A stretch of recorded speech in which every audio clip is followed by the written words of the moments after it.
मारुत तुल्य वेगम जितेन्द्रियं बुद्धिमतां वरिष्ठम वातात्मजं वानरयूथ मुख्यं श्रीरामदूतं सरलं प्रपद्ये। पवन सुत हनुमान की जय, सियावर रामचंद्र की जय। पिछले एपिसोड में हनुमान जी लंका में प्रवेश कर गए और वो मंदिर मंदिर जा कर के सीता माता की खोज कर रहे हैं, लेकिन उनको सीता माता कहीं नहीं मिली। रात्रि का अंतिम पहर शेष रह गया था, तो हनुमान जी ने एक भवन देखा, सुंदर भवन, और उसी भवन के पास में एक हरि मंदिर भी बना हुआ था। भवन एक पुनि देखी सुहावा, हरि मंदिर तहाँ भिन्न बनावा। तो हनुमान ने अपने मन में सोचा कि इस लंका नगरी में ये मंदिर कैसे बना है, क्योंकि रावण तो जहाँ कहीं भी मंदिर देखता है उसका विध्वंस करा देता है, और स्वयं उसकी नगरी में मंदिर, ये बड़े आश्चर्य की बात है। तो ये मंदिर आया कहाँ और कैसे बनाया गया, किसने बनवाया, इसकी कथा हमारे इस मानस में तो नहीं मिलती, लेकिन वराह पुराण में मिलती है। वराह पुराण में लिखा है कि रावण जब लंका को लेकर के आया तो उसने अपने लिए कुछ निर्माण कार्य कराना चाहा। वैसे तो लंका सब बनी हुई थी और सब स्वर्ण की थी, किंतु रावण ने कुछ निर्माण कार्य अपने पर्सनल के लिए कराया। तो जब उसकी नींव खोदी जा रही थी तो उस नींव में एक मूर्ति मिली,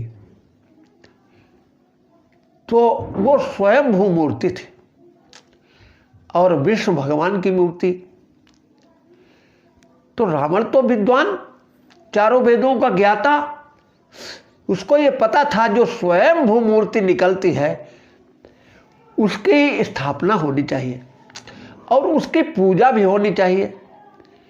लेकिन रावण ने सोचा कि हम तो तामसिक प्रवृत्ति के, तो हमसे पूजा पाठ तो कुछ हो नहीं पाएगा, इसलिए इस मूर्ति को भाई विभीषण को सौंप दिया जाए, क्योंकि भाई विभीषण जो हैं वो पूजा पाठ करते हैं। तो तुरंत विभीषण को बुलाया गया। विभीषण आए और प्रणाम करके पूछा कि आदेश दीजिए प्रभु। रावण ने कहा, विभीषण ये मूर्ति यहाँ पर निकली हुई है, तो इस मूर्ति की व्यवस्था हम तो नहीं कर सकते, तो इसीलिए तुमको बुलाया है कि तुम इस मूर्ति को ले जा करके और इसकी पूरी व्यवस्था देखो। विभीषण ने कह दिया कि हम कुछ शर्तों पर इस मूर्ति को ले जाएंगे, अगर आपको हमारी वो शर्तें मंजूर हो तब हम इस मूर्ति को लेकर के जाएं। रावण ने कहा कि बताओ क्या शर्तें हैं। विभीषण बोला कि मूर्ति के लिए मंदिर बनवाना होगा, पहली शर्त, और लंका में मंदिर तो आप बनवाने नहीं देते हैं, लेकिन अगर मूर्ति हम लेते हैं तो हमें मंदिर बनवाना होगा। दूसरी शर्त कि मंदिर की दीवारों पर राम नाम लिखवाना होगा। तीसरी शर्त, घर के चारों ओर तुलसी के पेड़ लगवाने होंगे। और चौथी शर्त है कि हमें राम नाम का जप करना होगा। रावण ने चारों शर्तें मान ली और कहा, विभीषण तुम अपनी मर्जी के हिसाब से जो उचित हो वो करो जा करके, लेकिन इस मूर्ति की देख रेख तुमको करनी है, ये स्वयंभू मूर्ति है। तो विभीषण मूर्ति लेकर चले आए और उन्होंने मंदिर बनवाया और उस मंदिर पर रामायुध अंकित करवाए, राम नाम लिखवाया, तुलसी के वृक्ष लगवाए और वहाँ पर बैठ करके भगवान का जप करने लगा कि रामायुध अंकित ग्रहे शोभा वरन न जाय, नव तुलसी का वृंद तहाँ देखी रसिक पिराए। तो हनुमान जी ने वो जब मंदिर देखा और उसके चारों ओर तुलसी के पेड़ देखे तो उनको आश्चर्य तो हुआ, लेकिन फिर उन्होंने सोचा कि इसका रहस्य थोड़ी देर में ही पता चल पाएगा। उसे देखिए, हम लोग अपने घरों पर अपने नाम लिखवाते हैं, कोई कोई तो लिखवा देते हैं कुत्तों से सावधान, किंतु विभीषण ने घर की दीवारों पर रामायुध अंकित करवाए, राम नाम लिखवाया। हनुमान ने विचार किया कि लंका निश्चर निकर निवासा, यहाँ कहाँ सज्जन कर वासा, मन महु तरक करई कपिलागा, ते ही समय विभीषण जागा। हनुमान जी मन में तर्क कर रहे हैं कि ये लंका नगरी है, यहाँ सब निशाचरों का निवास है, अब यहाँ सज्जन कहाँ से आए। ऐसा सोचे ही रहे थे, उसी समय विभीषण जग गए और जगते ही उन्होंने राम नाम का उच्चारण अपने मुख से किया। तो राम नाम ते ही सुमिरन कीन्हा, हृदय हरस कपि सज्जन चीन्हा। तब हनुमान ने हृदय में विचारा और कहने लगे कि ये कोई सज्जन व्यक्ति है, कि लंका में राम राम करना बहुत कठिन है और ये राम राम कर रहा है, इसलिए अब इसके साथ हमें जान पहचान बढ़ानी चाहिए। यही सन हठ करी हूँ पहचानी, साधुते होई न कारज हानि। इतना सोचकर हनुमान जी ने विप्र रूप बनाया कि विप्र रूप धरि बचन सुनाए, सुनत विभीषण उठि तहाँ आए, करि प्रणाम पूछी कुशलाई, विप्र कहाऊ निज कथा बुझाई। जब विभीषण ने हनुमान जी के मुख से राम नाम शब्द सुना तो विभीषण को बड़ा आश्चर्य हुआ कि लंका में राम नाम करने वाला ये दूसरा कौन है। तो विभीषण उठकर हनुमान जी के पास आए और कहा कि हे ब्राह्मण, आपका परिचय क्या है, आप अपना परिचय बताइए। विभीषण हनुमान जी से पूछ तो रहा परिचय, लेकिन जब तक हनुमान अपना परिचय देते देते तब तक विभीषण फिर बोल उठे। विभीषण ने कहा कि को तुम हरिदास नमय कोई, मोरे हृदय प्रीति अति होई, कि तुम राम दीन अनुरागी, आयो मोहि करन बड़ भागी। विभीषण ने कहा कि हे विप्र, या तो तुम भगवान के दासों में कोई हो, हमारे हृदय में तुम्हारे प्रति प्रेम उमड़ रहा है, या तुम स्वयं राम हो और इस दीन पर कृपा करने के लिए यहां आए हुए हो। तब हनुमान ने कहा कि विभीषण, हम राम कैसे हो सकते हैं, हम तो राम के दास हैं। तब हनुमंत कही सब राम कथा निज नाम, सुनत जुगुल तन पुलक मन, मगन सुमिर गुण ग्राम। तो विभीषण ने हनुमान से उनकी कथा पूछी, किंतु हनुमान जी ने पहले राम की कथा विभीषण को सुनाई, उसके बाद में अपना नाम बताया। अब देखिए, संत जो है वो हमेशा भगवंत की ही बात करता है, क्योंकि उसके मन में हमेशा भगवान ही रहते हैं। संतों का वचन है कि संत की पहचान होते ही उससे संबंध बना लेना चाहिए, क्योंकि संत स्वयं संबंध नहीं बनाते। संत का संबंध तो परमात्मा से होता है। इसलिए हनुमान जी ने विभीषण को पहचान करके और तुरंत ही उससे संबंध बनाने का प्रयास किया और पूछा कि विभीषण, तुम इस लंका में कैसे रह रहे हो? तब विभीषण ने कहा कि सुनहु पवन सुत राहनि हमारी, जिमि दसनन महु जीव विचारी। कि हे हनुमान, हम तो उसी प्रकार इस लंका में रह रहे हैं जैसे दांतों के बीच में जीव विचार के रहती है।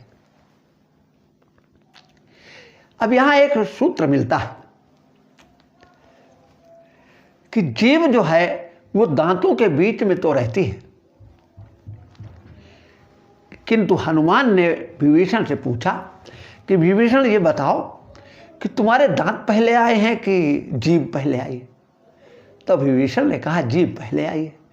और कहने अगर पहले जाएंगे कौन, दांत पहले टूटेंगे या जीभ जाएगी? तो विभीषण ने कहा कि दांत पहले टूटेंगे और जीभ बाद में जाएगी। तो हनुमान ने कहा कि हे विभीषण, अब तुम समझ लो दांतों के डॉक्टर आ रहे हैं। अब ये दांत जब चले जाएंगे तो मुंह में जीभ का ही राज्य होगा, फिर जीभ को सताने वाला कोई नहीं होगा। दूसरी बात, दांत कठोर होते हैं और जीभ मुलायम होती है। जो कठोर चीज होती है वो पहले टूटती है और जो मुलायम होती है, जो विनम्र होती है, वो बाद में नष्ट होती है। तीसरा सूत्र ये है कि दांत दुष्ट हैं और जीव संत है। क्यों? संत का काम होता है कि दूसरे के दुख से दुखी होना। तो जीभ भी जब तक दांतों में कोई फंसी चीज निकाल नहीं लेती है तब तक जीभ को चैन नहीं पड़ती है। जो भी चीज फंस जाएगी दांत में तो दांतों को उसकी चिंता नहीं है, लेकिन जीभ तब तक शांत नहीं बैठेगी जब तक फंसी हुई चीज को निकाल नहीं लेगी। किंतु ये दांत अगर इनको जरा भी मौका मिल गया तो जीभ को तुरंत काट लेते हैं। तो दुष्ट का स्वभाव जो होता है वो हमेशा दूसरों को कष्ट देता है और संत का स्वभाव होता है कि दूसरे के दुख को देख नहीं सकता। फिर हनुमान ने कहा कि हे विभीषण, तुम शीघ्र ही इस लंका के राजा बनोगे, क्योंकि निशाचर रूपी दांत रूपी निशाचर ये जल्दी ही नष्ट हो जाएंगे।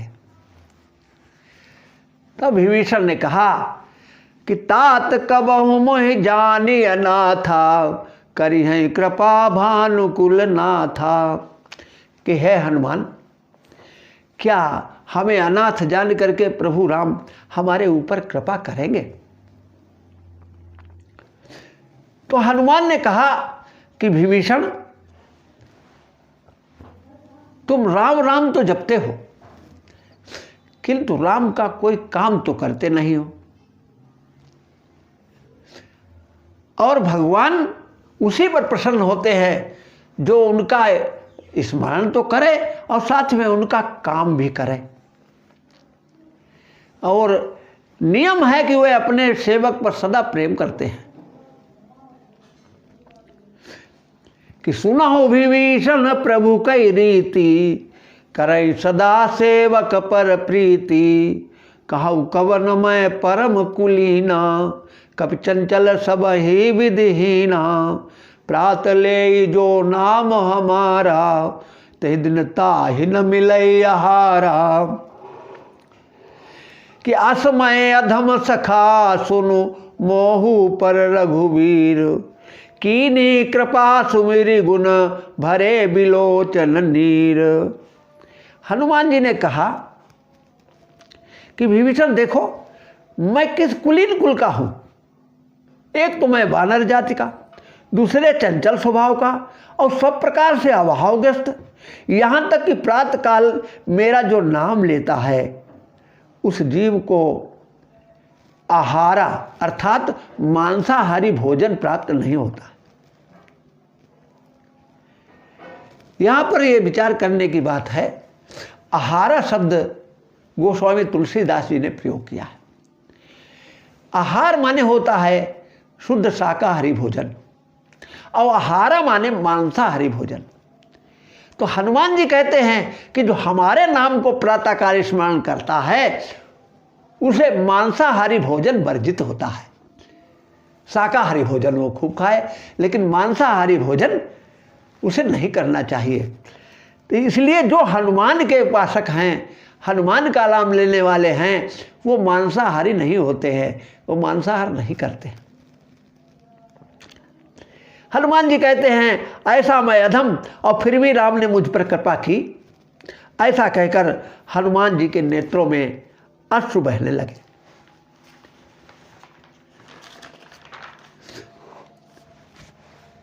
पुनि सब कथा विभीषण कही, जय विद जनक सुता तहाँ रही।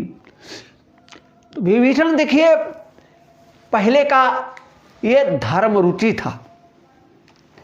प्रतापवान रावण बना, और उसका भाई अहिमर्दन कुंभकर्ण बना, और उसका मंत्री जो धर्म रुचि था वही विभीषण बन के आया। इसलिए धर्म में रुचि थी उसकी, किंतु अधर्मी रावण का विरोध नहीं कर सकता था, कभी किए नहीं उसने, और धर्म का कोई काम नहीं किया। और धर्मात्मा वो होता है जो धर्म पर प्रभाव नहीं देख सकता। तब विभीषण ने कहा, हनुमान जी बताओ, मुझे राम का काम इसी समय करना है। तब हनुमंत ने कहा कि इस समय एक ही सेवा राम की है। क्या? तब हनुमंत कही सुन भ्राता, देखी चाहूं जानकी माता। कहा तुम हमें सीता माता का पता बताओ, मैं सीता जी से मिलना चाहता हूं। हनुमान जी ने कहा कि जब तक राम और सीता दोनों भक्त के पास नहीं होंगे तब तक भक्त अधूरा है। तो इस समय हे विभीषण तुम भी अधूरे हो, क्योंकि तुम्हारे यहाँ सीता जी हैं, राम जी नहीं, और हम भी अधूरे हैं कि हमारे पास राम जी हैं, सीता जी नहीं। अतः तुम हमें सीता माता से मिला दो तो हम तुम्हें राम जी से मिला देंगे। अब देखिए, हनुमान जी सीता जी से मिलने जा रहे हैं। सीता का मतलब भक्ति, और भक्ति को प्राप्त करने की 3 विधियां बताई गई हैं। कौन कौन सी? नंबर 1, बिन विश्वास भगति नहीं, यानी पक्का विश्वास होना चाहिए, बिना विश्वास के भक्ति नहीं मिल पाएगी। दूसरा, शंकर भजन बिना नर भगति न पावई मोरी। भगवान जी कहते हैं, भगवान राम कहते हैं कि शंकर के भजन के बिना हमारी कोई भक्ति नहीं प्राप्त कर सकता। तीसरा, राम जिस पर कृपा करेंगे वही भक्ति प्राप्त कर सकता है। देखो, रास्ता तो गुरु ही बताता है, किंतु चलना स्वयं को पड़ता है। जुगुत विभीषण सकल सुनाई, और चले पवन सुत विदा कराई। अब जुगुत तो विभीषण ने बताई, और सब जुगति बता दी। लेकिन अब जाना तो वहाँ पर हनुमान जी को है, सीता जी के पास विभीषण नहीं जा सकता, इसलिए हनुमान जी विदा लेकर के चले। अब जब भक्ति के पास कोई जाता है तो बड़ा बन के नहीं जा सकता, तो उसे छोटा ही बनना पड़ता है। इसलिए करि सोई रूप गए पुनित हवा, बना अशोक सीता रहे जहां। तो हनुमान जी छोटा रूप बना करके सीता माता के पास चले। तो हनुमान जी ने जानकी जी को देखा तो सीता जी कैसे दिखाई दे रही हैं कि कृष तनु शीस जटा एक बेनी, जपति हृदय रघुपति गुण सेनी। अब देखिए भक्त की दशा क्या होती है, इसका वर्णन यहाँ गोस्वामी तुलसीदास जी ने किया है। सीता माता किस प्रकार की दिखाई दे रही हैं? कृष तनु, दुबले पतले शरीर वाली। दूसरी विशेषता शीस जटा एक बेनी, जिसके जीवन में तीनों बेनियां मिलकर के एक बन जाए, जो केवल एक पर ही विश्वास करे। जैसे पार्वती जी ने शंकर जी पर ही विश्वास किया, बरौ शंभुलत रहूं कुंवारी। मीरा ने कृष्ण पर ही विश्वास किया और किसी देव पर विश्वास न किया। तुलसीदास जी ने राम पर ही विश्वास किया। ऐसे सीता जी जो हैं वो केवल राम के प्रति ही उनकी निष्ठा है। नंबर 3, जपत हृदय रघुपति गुण सेनी। और सीता जी भगवान राम के गुणों को जप रही है। चौथा, निज पद दिए नयन, और अपने चरणों में अपने नेत्रों को लगाए हुए हैं। इसका तात्पर्य है कि अपने आचरण को देख रही हैं। चरण देखना माने आचरण को देखना कि हमारे अंदर कोई कमियां तो नहीं हैं। अगला पॉइंट, मन राम के चरणों में लीन है। तो इस प्रकार की सीता को हनुमान जी ने देखा कि निज पद नयन दिए मन, राम पद कमल लीन, परम दुखी भा पवन सुत, देख जानकी दीन। अब अगले एपिसोड में